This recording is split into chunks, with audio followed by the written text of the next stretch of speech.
Hi, welcome to Math as a Language. Today's topic is the segment addition postulate. Addition postulate.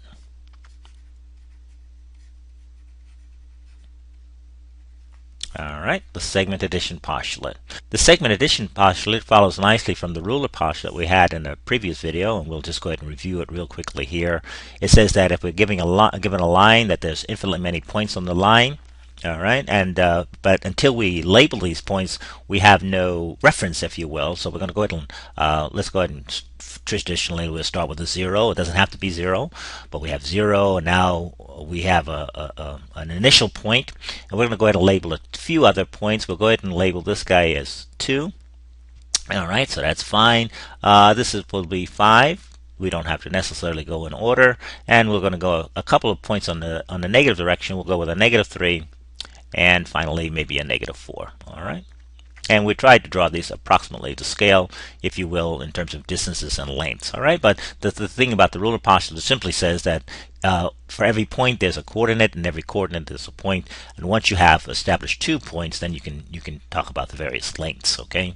All right. So now that's the ruler postulate. Now, as far as the segment addition postulate is concerned, we're going to do one other thing here, and we're going to label some points in nice green colors here. We're going to make this point -4. We're going to make a dot there.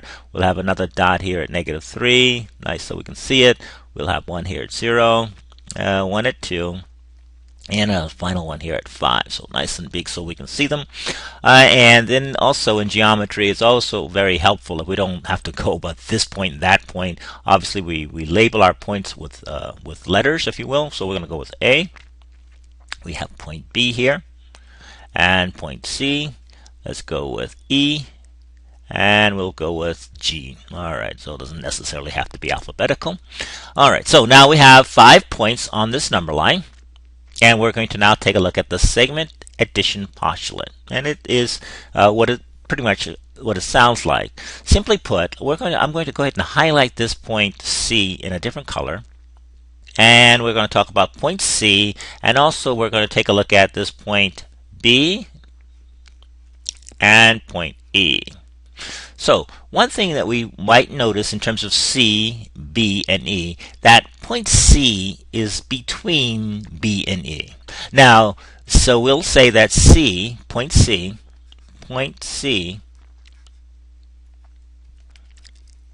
is between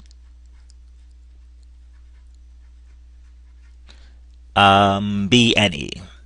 B and E. All right, I think most of us would agree with that. Now here's the thing, math being a language, we want to powerfully suggest this. When we say between in, common English, if you will, just casual conversation, being between two other people, if you're waiting on a line and you're between them, we have a sense of what that is. But the point to be had here is when we say between in mathematics, it's very, very precise. So what does it mean to be between in mathematics? We're going to go ahead and highlight this so that we can see it. You'll notice that segment BC is from here to here.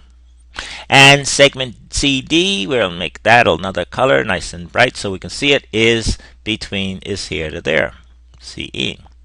Now, if we say that C is between B and E in geometry, what that means is this. This segment addition postulate says, and this must be true, if C is between B and E, it must be true that this length, whatever that length is for BC, we're going to go ahead and say that this length for BC, so BC, whatever that length is, okay, when added to the CE length, whatever that length is, okay, that when you add these two lengths together, they must give you the entire length BE. And we'll go ahead and put this in a nice bright color here so we can see it. All right, there you go. So BC, when added to CE, must give you BE. All right, and that's essentially pretty straightforward, but that's what the segment addition postulate states. And now we know that these lengths, and we made the numbers nice and small so that we can add them quickly. If we do this numerically, that's what it says in terms of symbols. That in terms of lengths, we know, of course, that the length of BC is the numerical, the absolute value of that distance, and we're going to go ahead and just put that down as a 3, and we know that you can count that off yourselves. Okay, you'll notice that this length of CE, that length is let's see what we have here, 2 units. Okay, so we know that we can see that that length is 2 units, so that's 2. And of course 3 plus 2 would be the 5, and BE would be 5 units long, the length of BE. And it makes sense mathematically. We can see from -3 to 2 that would be a length of 5, and we know now, just to check that, as far as the ruler postulate says that when we want BE, the length of BE, of course, if we wanted to do it algebraically, that would be the absolute value of B minus E. Okay, and really quickly, we can go back up here. Well, the coordinate for B is at -3.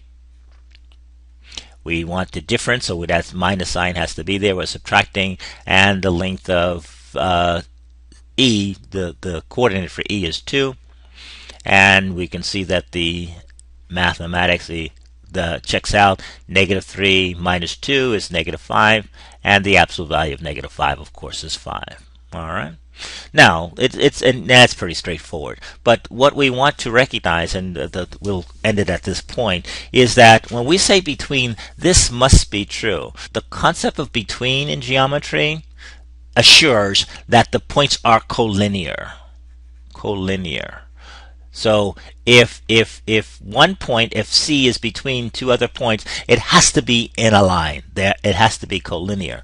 And why is that the case? Because when we say that in geometry a point is between the other, let's just go ahead and make up 3 other points and make it nice and big so we can see them.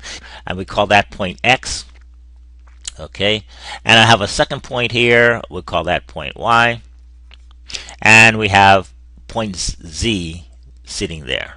Okay, now according to our definition, even though Y in common English and the language of English, we would probably, many of us might say that this Y is between X and Z. That is, it's somewhere, if you go from left to right, it's somewhere, you get to Y certainly before you get to Z. But here's why that is not the case in terms of mathematics. If whatever this length is, okay, if this length is 5 units, and we say that this length is 4 units, clearly I think we will all agree that this length, from, if we were to go from X to Z directly, that it would not take 9 units to get from X to Z, that it would be somewhat less, all right, than 9, certainly. All right, and as we know with that popular saying, the shortest distance between 2 points is a straight line, and that would be the straight line that we're talking about. That would be a ray that's a linear going straight from X to Z. So to summarize, that is very important so in terms of betweenness. All right, so this point Y here is not, mathematically, in strict geometric terms, Y is not between X and Z.